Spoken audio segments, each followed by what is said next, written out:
Hello, YouTube. Sidekick here in my F-4E Phantom 2 on the island of Cyprus. Today we're doing a flight that's just a little bit different than normal.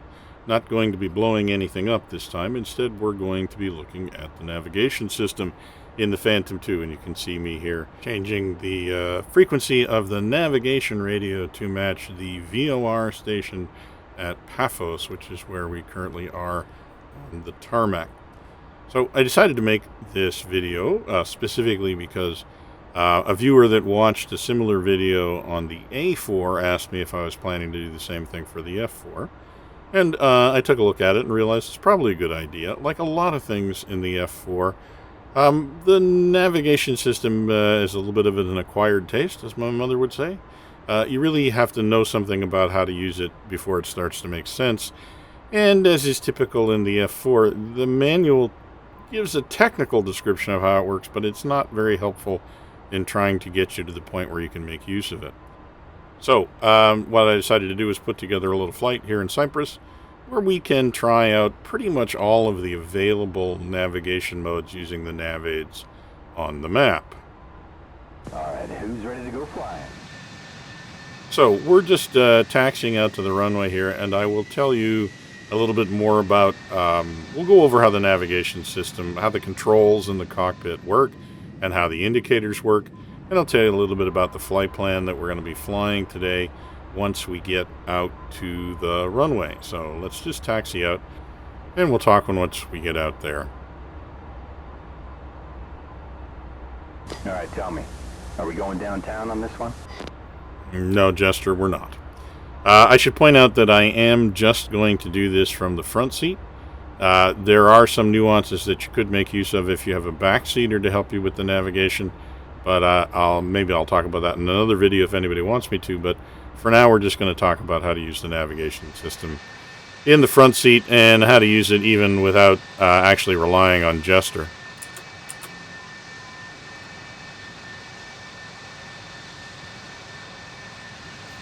Okay, as you can see, it's a lovely day here in Cyprus, and we're just about lined up on the runway. Once we got lined up, I'm just going to freeze the video.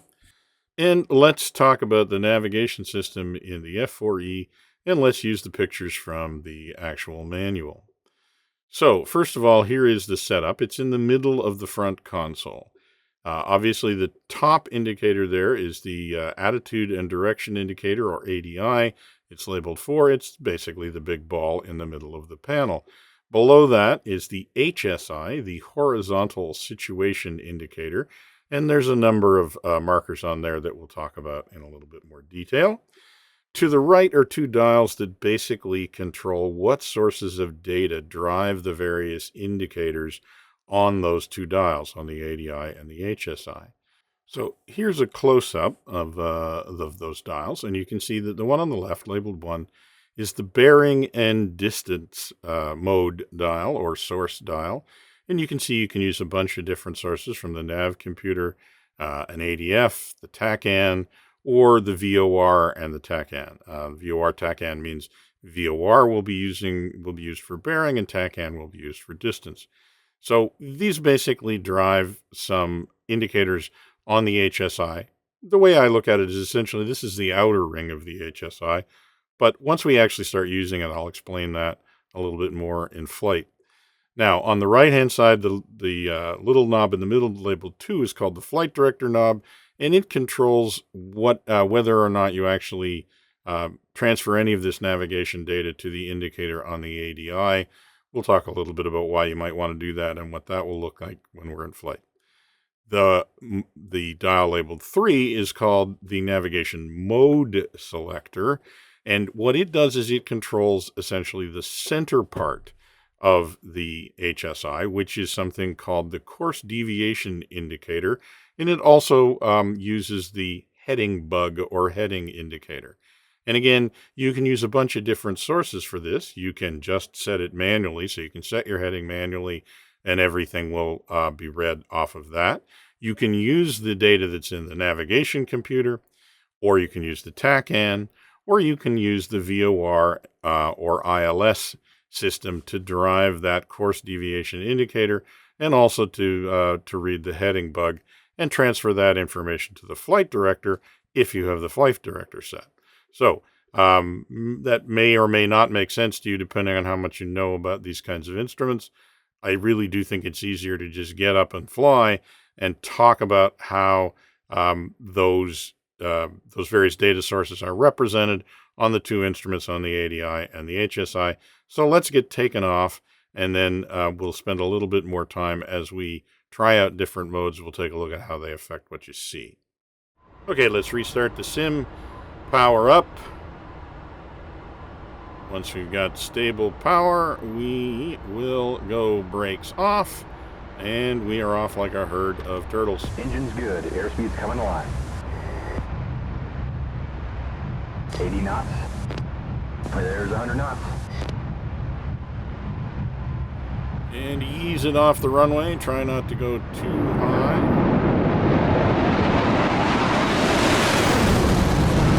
Gears moving. All right, looks like we are successfully off the ground. So for this first part of the exercise, you'll notice, if you were looking, you'll notice that both the bearing and distance selector and the mode selector are set to nav. All right, next turn point is in. So as we pass the turn point that was set in the mission editor, you will notice that the arrow on the HSI has swung to point to the next waypoint. So what we do is we turn until that arrow is at the top of the dial, which is our heading. Our current heading is at the top of the HSI dial. When the arrow pointing to the next waypoint is also there, then we are flying towards the waypoint. Now we're using the navigation computer. Now, normally, if you were flying in a real jet, you would have had to set those waypoints into the computer, or rather, your Wizzo would have had to do that, or your Rio. We are just using the nav points that we set up, the waypoints we set up in the mission editor, so we don't have to do that, and Jester takes care of switching between them automatically. So we're still flying towards the second waypoint. We have both a bearing and a distance indicator that is coming from the navigation computer. But once we get to that second waypoint, we're going to want to change the way we navigate. We're going to navigate towards Gesset Calais, and we're going to use the VOR station there as our source for data. So the first thing we have to do is we have to change the navigation radio to the VOR station at Gesset Calais, which I've now done. So you can see we're still tied to the nav system. You can see the nav light on there on the HSI.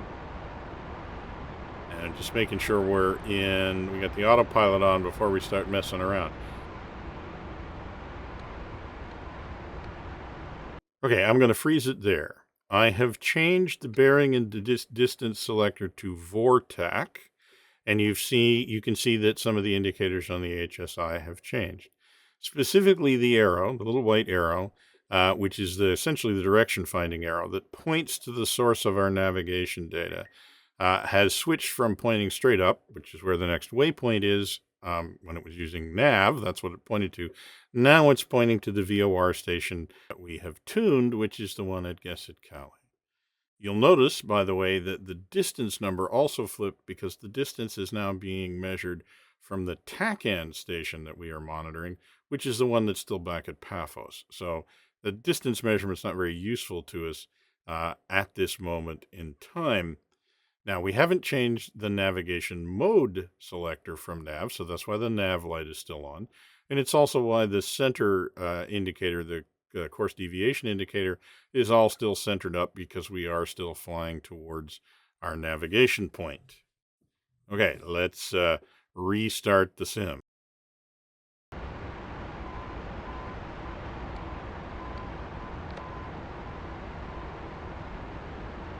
Okay, let me change the dials around, and then we'll freeze it again. So this time the bearing and distance knob is set to navigation. So the distance measurement in particular is still measuring the distance to our waypoint, and the bearing arrow at the top of the dial is also still at the top of the dial, pointing to right where the waypoint is. On the other hand, the middle of the HSI has now changed. This again is the course deviation indicator. You can see that there is a vertical line that has shifted over to the right. What this is going to do is going to tell us how close we are to the course that we want to fly to get to the next navigation station. And so what we're able to do with the VOR, and this is different than if we had a non-directional beacon, we couldn't do this, but with the VOR, with very high frequency omni-ranging, we can not only get an indication of where the site is, which you saw just before when we had the dial set the other way, but now we can also set a course that we want to fly to approach that VOR station. This would obviously come in handy if we were planning to land at a runway. We would want to approach the VOR down the runway direction. So we would set a course that would get us on course to fly over the VOR going in the right direction, not merely how to get to the VOR. So that's what we're going to do. We're going to take the course knob, we're going to change it to the course we want to fly, which happens to be 90 degrees because we want to fly this leg going due east. So I'm going to set the course knob to 90 degrees, and you'll see the CDI change as it measures how close we are to that course, and I'll tell you what it's showing you once we get it set. Just a sec.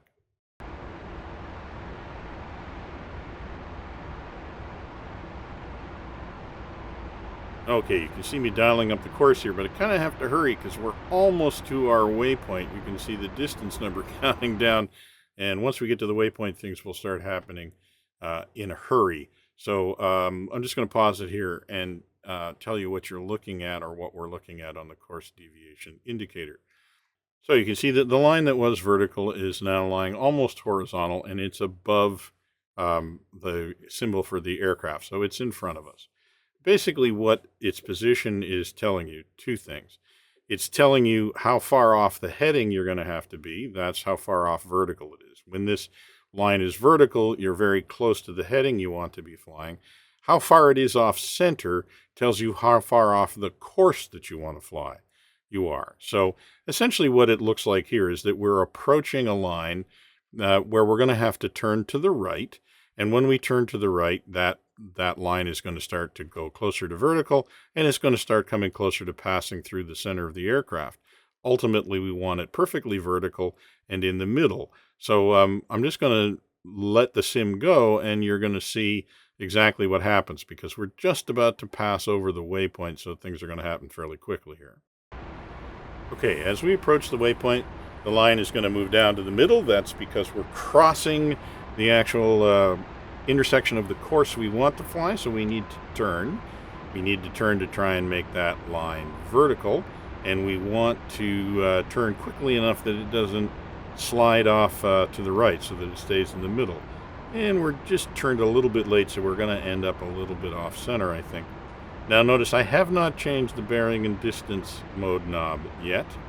So the bearing arrow and the distance number are still to our old waypoint 2. So once I get established in the turn here, I can reach down and turn that. And now the indicator is going to point towards Geset Calais VOR, and it's going to give a distance to the Paphos TACAN, because that's what our TACAN is turned to. Okay, so we went a little bit past our course, and now I'm coming back to the left. And what I want is to have the CDI line vertical through the aircraft symbol, and I want the bearing indicator arrow to be at the very top of the display. And that's about where we are there.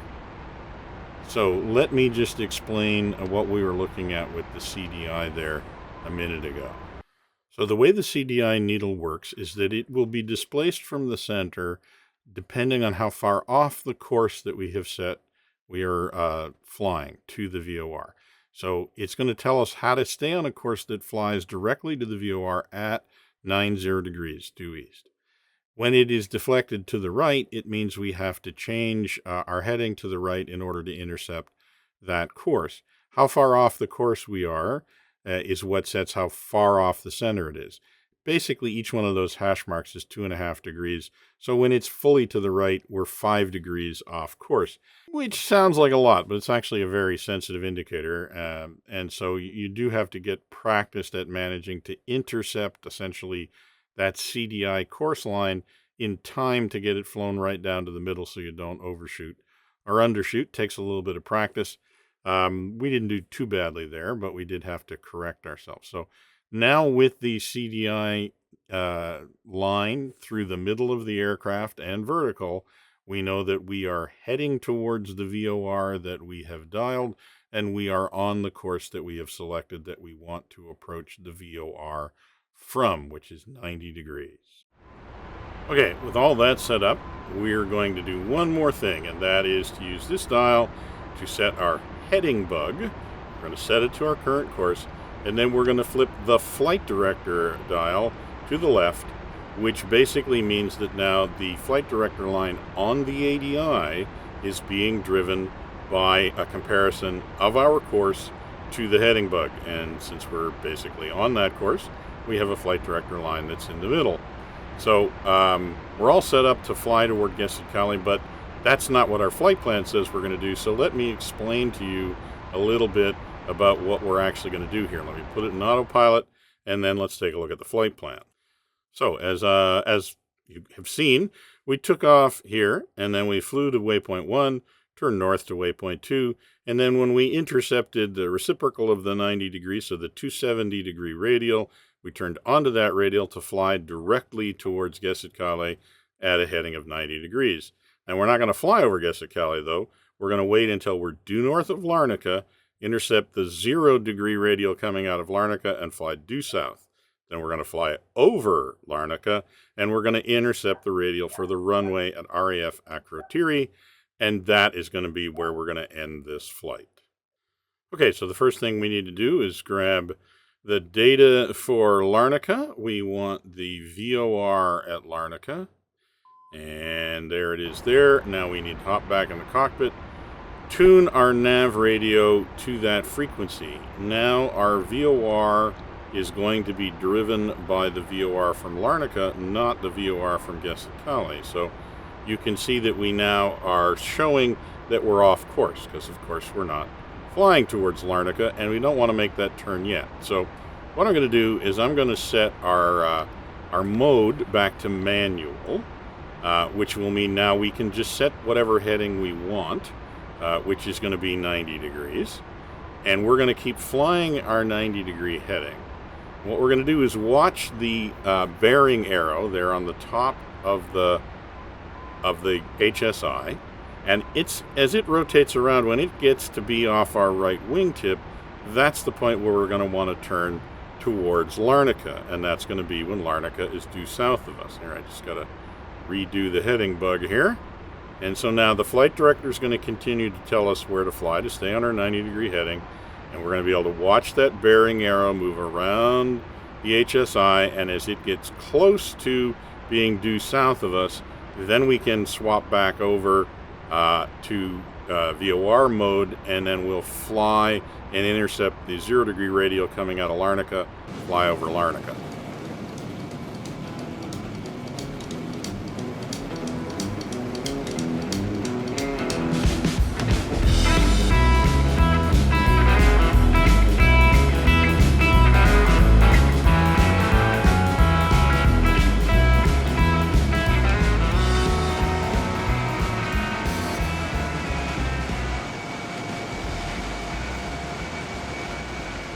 Okay, back in the cockpit now, taking a look. If I look at the HSI, we're getting down to something like, the Larnaca's within about 10 degrees of being a beam. So probably time to reset our nav equipment here. So we're going to switch off of manual and go back to VOR ILS. And that's going to mean that our CDI changes, but this time we also need to change the course. We had a course of 90 degrees set. Now we need to change that to 180, because that's the course we want to fly to Larnaca. And then we need to change our heading bug so that it's also on 180. And so now we have the CDI showing us that we're basically approaching our, we're about to intercept the radial at 90 degrees to the radial. We can see from the bearing arrow how quickly we're approaching that as it moves around to match our heading. And we've also got the flight director showing us which direction we're going to have to turn to get to the heading we want to go to. So we are all set up We just need to wait. Yeah, it's about good here. And so now we're going to make the turn. And we're going to make the turn fairly slowly because we don't want to turn ahead of the CDI needle. But it's going to move quickly when it moves. So we're just going to pretty much keep that flight director needle in the middle. Gives us a nice turn rate. The flight director doesn't tell you where your heading is. It tells you whether or not you're turning correctly to reach it. So this is a good rate of turn. That line is gradually getting vertical and moving to the middle.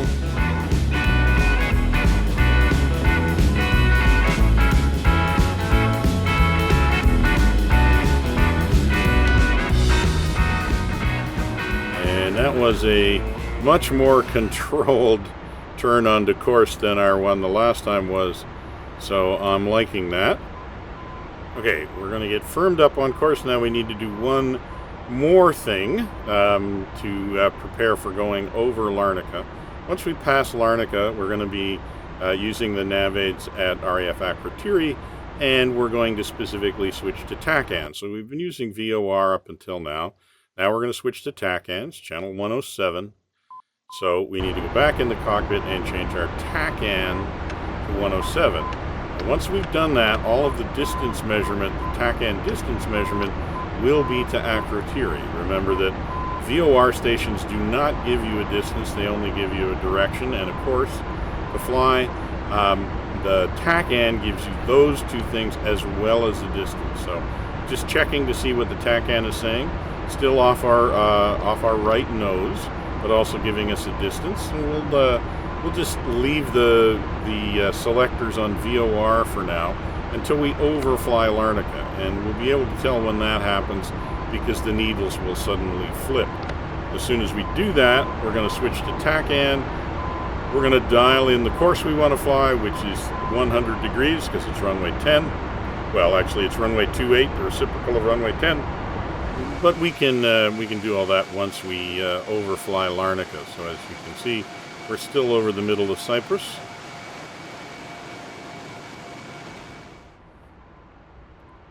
But we are coming up to the coast and Larnaca. Now, you can see the CDI is starting to deflect a little, getting a little bit of noise. That probably means we're getting pretty close. Things are getting kind of sensitive. And in a minute, it's just going to slide off to the left and everything is going to flip over. And that's going to be the indication that we've flown past Larnaca and that here it goes. And so we're going to want to pick up our next navigation station. We're going to switch to TACAN. We're on the Akrotiri TACAN. Now we need to dial up the course that we're going to want to be flying when we get to Akrotiri, which is 100 degrees. Sorry, which is 280 degrees is what we're going to fly. 100 degrees is the reciprocal from Akrotiri. I apologize for that. And we want to set our heading bug again to 280. And so now we can see just the last thing we want to check is now we need to go and look at Akrotiri and look up the ILS frequency, because once we get onto the runway radial and close enough to Akrotiri, we're going to want to switch to ILS to bring us into the runway. So we're going to change the VOR, the nav frequency radio now has been set to the ILS frequency. So to recap, we are tracking the TACAN at Akrotiri. We have a course set up for runway 28. We're going to intercept that radial, and once we're on that radial and descending, we're going to monitor the ILS, and when we're within range of the ILS, we're going to switch to ILS, and then the flight director is going to give us both bearing and glide slope indications, and that's what we're going to land on. So we're within about 35 miles or so of Akrotiri. It's probably time to start losing some altitude and get down under this cloud layer.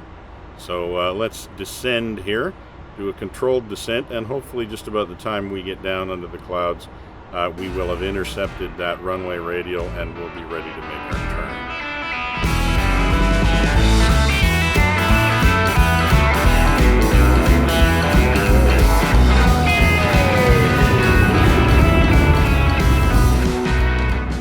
Okay, here we are coming out of the base of the cloud layer. You can see that we're on TACAN. We are approaching The runway radial, it's going to be a slightly more than 90-degree turn. We can tell that by looking at the CDI needle. And now we're just going to go around, try and keep the flight director needle reasonably centered, and watch the CDI needle move around the dial. You want to be sensitive to watching it move into the middle as well. Don't want to turn too quickly. Try and intercept that radial smoothly. There is a bit of technique involved in this, and I can't say that I'm an expert, but it's something that's worth learning how to do well, I think.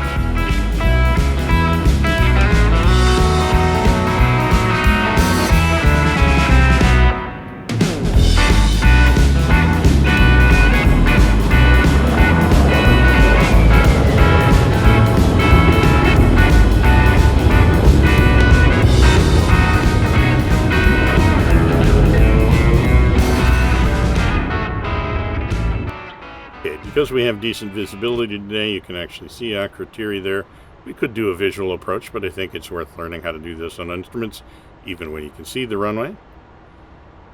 Okay, now we're going to switch to ILS for our final approach, and we'll notice that things shift a little when we go to ILS. The TACAN is actually not centered on the runway. So while it's good for a course approach from a certain distance, it's not really the best way to line up, especially if you're actually doing this in instrument condition. So we've gone to ILS, and now we're just cleaning up our heading and our course to try and get straight down the center line of the runway.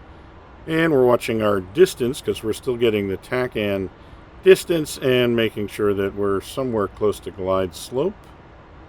Now, I'm not seeing it on the flight director, and that's because I don't have the flight director knob set to a flight director. So here in a sec I am going to correct that, and then we will actually be seeing the ILS, both the heading and the glide slope will be on the ILS when we switch the flight director over to actually using that as its source of data. So let's do that. Now when I swap it over, you can see that now we're using the ILS as the source of data, and as I was saying before, okay, now we're a little bit farther off the runway heading than we thought we were because we were using the TACAN data. So very important to make sure that the data mode was properly set correctly, not just the bearing and distance knob. So as with a lot of things in the F-4, you really got to have the checklist of where to make sure all of your switches and knobs are set. So we should have checked to make sure that our mode was in ILS, as well as having our bearing and distance indicator in VOR TAC. Okay, so now we are on the ILS, and you can see that we have a good indicator to be lined up on the runway. We're also a little bit below glide slope, but it's time to get the gear down and the flaps out and start improving our glide slope. Now we're a little bit high on the glide slope. Doesn't take much. So we're pulling back on the power a little bit. Pulling back on the power a little bit, waiting for the glide slope to come down. We're also trying to pull off just a little bit of speed. Gear, flaps, pressure, warning lights, anti-skid. So still a little bit high descent rate here, pulling back the power even more to try and get that glide slope down to where we want it to be. The speed is coming into range.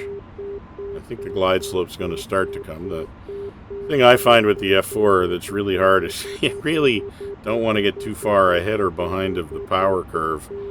Things can change pretty rapidly, especially when you're going slowly. So we can see we're coming down to the glide slope now. So I'm putting power back in to try and keep the glide slope from overshooting. So I'd rather be a little high than a little low, all things considered. Keeping an eye on the runway out the cockpit as well. We're a little high, but we're down the middle. Not getting any higher, at least not appreciably, so we're just going to kind of nurse it down. Nurse it down. We're a little fast again. Try and bleed off some speed. Lead off some speed, but not get too low. There's the glide slope decreasing again, coming up to the middle. Don't let it get too low. Power coming back in. And we drop the nose and speed up a little. Definitely landing the F4 is something that you need to practice. A lot more than I have. Okay, glide slope's not bad. Speed's a little fast. Try and bleed off some of that speed without raising too much above the glide slope. Bleeding off the speed, we're a little bit high. Bleeding off the speed, staying a little bit high. Now it's coming down. 500. Now it's coming down, speed's coming into range. Still a little high on the glide slope. Still a little high, but we're looking good on the runway out the window. Speed's coming down. Speed's coming into range. And 300. over the inner marker. And now we're on 100. speed, a little bit low, a little bit high on the glide slope. Pull back the power and let it settle. Let it settle. Let it settle. There we go. And we are down. Gee, man, I always wanted to be a few inches shorter. Yeah, right, Jester. All right, let's deploy the parachute and get the brakes out. We landed a little bit far down the runway, but I think we're actually going to manage to stay on it, which I would say for a change, given the way I land the F4 a lot of the time. So let me just pause and recap what we did. We flew a little flight plan on Cyprus that allowed us to use the navigation system as the source for our nav instrument data. We used the VOR. We used the TACAN. We did a couple of turns where we intercepted VOR radials. We used the TACAN to intercept a runway radial. And then we used the ILS to give us heading and glide slope to actually land on the runway. Now, we did all of that pretty much in visual flight conditions, although when we were up high, we couldn't see the ground that well. So I think the navigation system worked. I was really happy to have practiced this mission. It's something you need to get used to. I mean, the thing about the F4 that I think is a little bit dislocating for people who fly more modern jets is that everything is controlled by a switch or a dial, not by a menu on a multifunction display, which on the one hand gives you a lot more to remember in some ways. But on the other hand, if what you have is a checklist that tells you where all the dials and switches should be set, then it's really easy to check in a cockpit like the F4s. It's really just, you can even do it by touch. So the F4 really comes from a different generation when pilots set up their aircraft using switches and dials rather than by using menus on a multifunction display. And for guys who flew in that era, this would not be that strange at all, although it still is a little odd for those of us who didn't grow up with that. So that's going to be it today for the F4 navigation exercise. I hope that was useful. If you have any questions or comments, definitely leave one in the comments below, but also feel free to drop by my Discord channel and continue the conversation. Thanks for listening, and this is going to be Sidekick, signing off.